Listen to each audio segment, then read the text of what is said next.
Hello, everybody, and welcome to Voices of Impact podcast. My name is Ateino Otonglo, and today I'm with Royston Braganza from Grameen Capital and the chair of the Impact Investors Council in India. Welcome, Royston. Thank you, Ateino. It's a pleasure to be here. So wonderful to have you on the panel. I hope you are enjoying your time in Accra so far. It's been fascinating. It's my first visit to Ghana, and I'm delighted. I think I just love the people, love the energy, love the vibe. And you guys between Nigeria and Ghana have pulled off an incredible event. So congratulations. Thank you so much. I'd like to say formally, Akwaba, as they say in Ghana. So we are going to be focusing on the conversation we just had, which is collaborating for impact and showcasing how the GSG, national partners, and other external partners have been working together to develop the impact investing ecosystem around the globe. So I'd like to ask you the first question, Royston.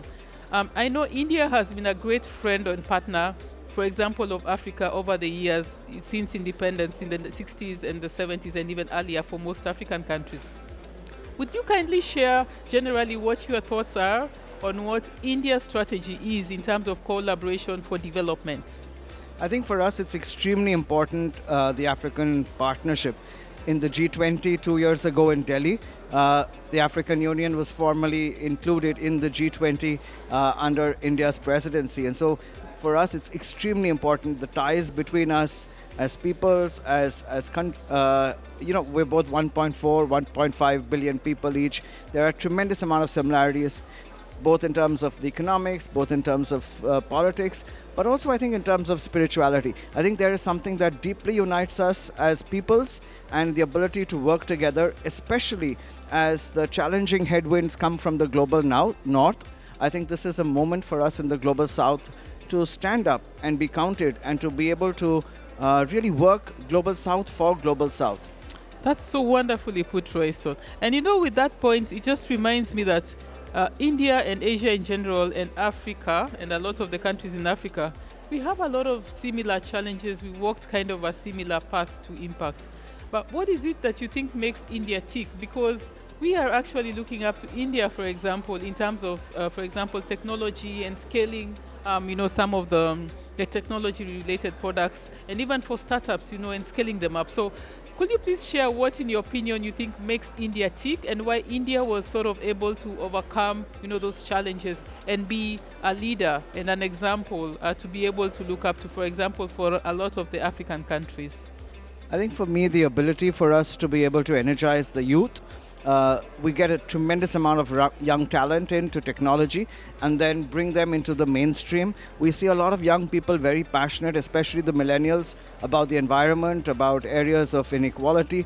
And so to be able to channelize that energy into a productive manner, to be able to leverage technology, to be able to really catalyze that has been tremendous. On the policy framework, I think we've been able to see the regulator create new pools of capital, a new microfinance bank regulation, a new social stock exchange regulation, the 2% of all corporate profits to be plowed into impact. So I think all of that together creates a really key ecosystem piece that we are able to happily share with the rest of the world.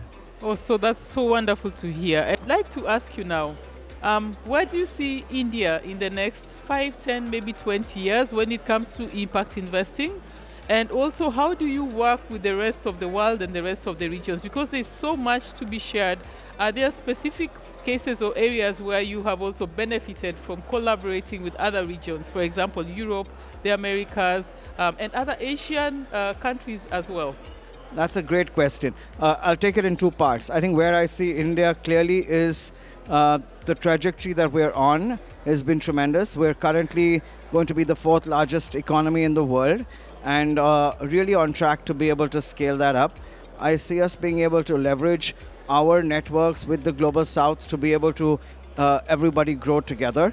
And if you ask me, in a summary, what could be useful for the global perspective, I'll say it in 5 points. One is access to capital, new pools of capital, Japanese, Middle Eastern, Australian, bringing those pools, because for too long we've been focused on the global north, bringing more pools of capital from different sources, so access to capital, cost reduction in the capital, because our entrepreneurs need more affordable cost, so using blended finance structures, catalytic capital, to be able to bring in pension funds and new segments of capital, uh, result-based financing, and all included. If you see the first letters, ACCRA, so Accra, it's where we are. Access to capital, cost reduction, catalyzing more capital, results-based finance, and all part of the inclusion journey. Thank you. Thank you so much. I've just learnt a new acronym for Accra, and I think I'm going to be using it henceforth. So thank you so much, Royston. I hope you get some time to enjoy beautiful Accra.